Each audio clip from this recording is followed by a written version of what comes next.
Hi and welcome to this video, which I'm having to bring to you, as you can see, from my garden at home in these unprecedented times, and also with rather a lot of hair. But yeah, I haven't yet been brave enough to let my wife loose with the clippers or the scissors, despite her repeated offers. Anyway, that's an aside. What is good about these times when we're all stuck at home in lockdown is it doesn't stop exciting new bike products from being launched. And what I have in my hand here is a really good example. This is a newly launched wheel set from Zipp, which will be a brand very familiar to all of you, I would have thought. And this is the Zipp 303S. Now, what's crucial about this wheel is it's aimed at a more entry-level price point. So Zipp's 303 family has been sort of an icon of the product lineup for, well, since its existence really. The 303 is a 45mm deep rim, so a very versatile rim shape which can be used in a lot of varied conditions. The Firecrest product family has been kind of a legacy product of Zipp, and the 303 Firecrest has been a wheel that's won classics, Grand Tours, and yeah, is a really highly respected wheel set. But that wheel set has cost in excess of a couple of £1,000, and so therefore it isn't sort of accessible to the lower end of the market. So what Zipp is trying to do with the 303S that I have here is, yeah, make a more affordable wheel that still has a lot of those benefits in terms of aerodynamics, in terms of the rim shape, and so on. So what's been happening over the past couple of years is a huge amount of development, not just in the rim shape for aerodynamics, but in the rim shape for tyre profiles. And that's all to do with, well, the coming of disc brakes ultimately.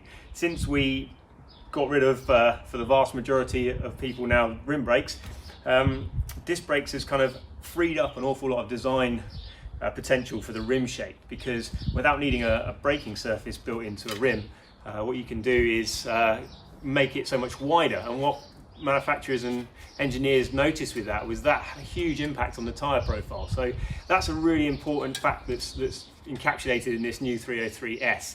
The internal rim width has been pushed out to a really wide 23mm, and with this 28mm tyre mounted, I don't know if you can see there, but basically it actually measures, with the calipers, I just measured them earlier, just over 30mm. But the profile of the tyre is very much like an upturned U shape. So the shape of the tyre, that has two really important benefits. One, that smooths out that transition in terms of airflow onto the rim, because you don't get that sort of indent like that people talk about it being like the light bulb shape, which can disrupt the airflow.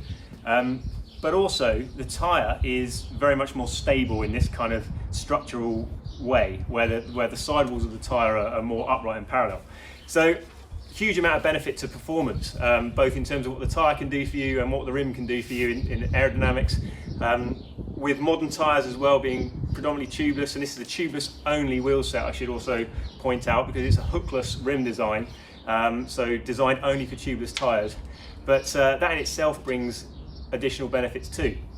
Lower rolling resistance for one, and the ability to drop the tyre pressures are a lot lower than maybe even people think at the moment. So Zipp are beginning to experiment with some really low tyre pressures with the development they've put into this wheel particularly.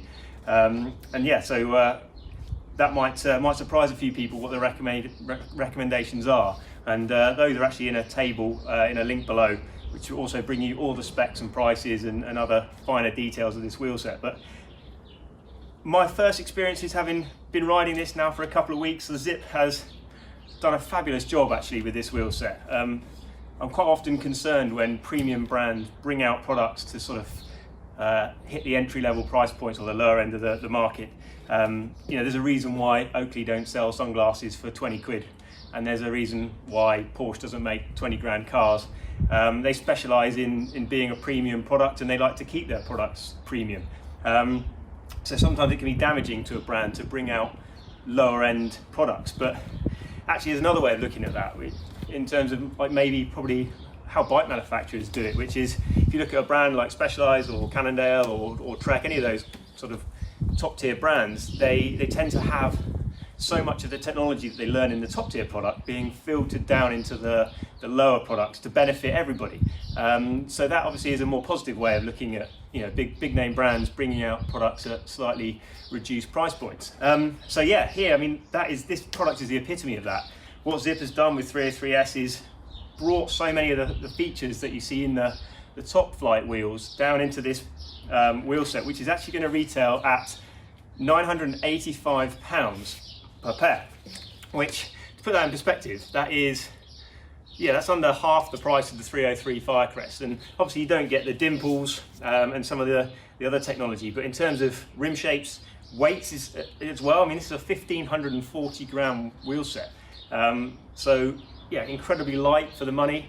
As I say, bang up to date in terms of the rim shape, internally and externally. And so, for having been riding it for a couple of weeks now, all those sort of features translate into a wheel set which does absolutely everything you would expect and more for a sub £1,000 price point wheel. New hubs as well. So one of the things Zipp probably won't mind me saying, sort of berated for in the past, was the quality of the bearings in their hubs.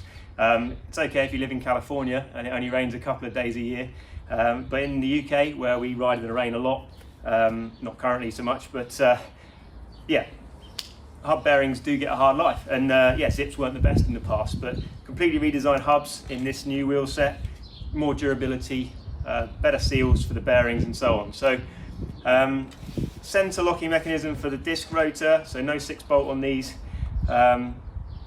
24 hole, tubeless only, as I said, so they come ready equipped with the rim tape, valves already installed, good to go. And in terms of tyre fitting, I've got to say these was one of the best tubeless wheel sets I've ever set up. Pop the tyres on, pumped them straight up with a standard track pump, no problem at all. So all things considered, really positive experience from these wheels. And yeah, as I said, rather than being a kind of a negative spin on having a cheaper product from a premium brand, actually I think this is going to be a really popular product with people, in that sub £1,000 price point. What you're getting here is a heck of a lot of wheel for the money. So there we go. Thanks very much.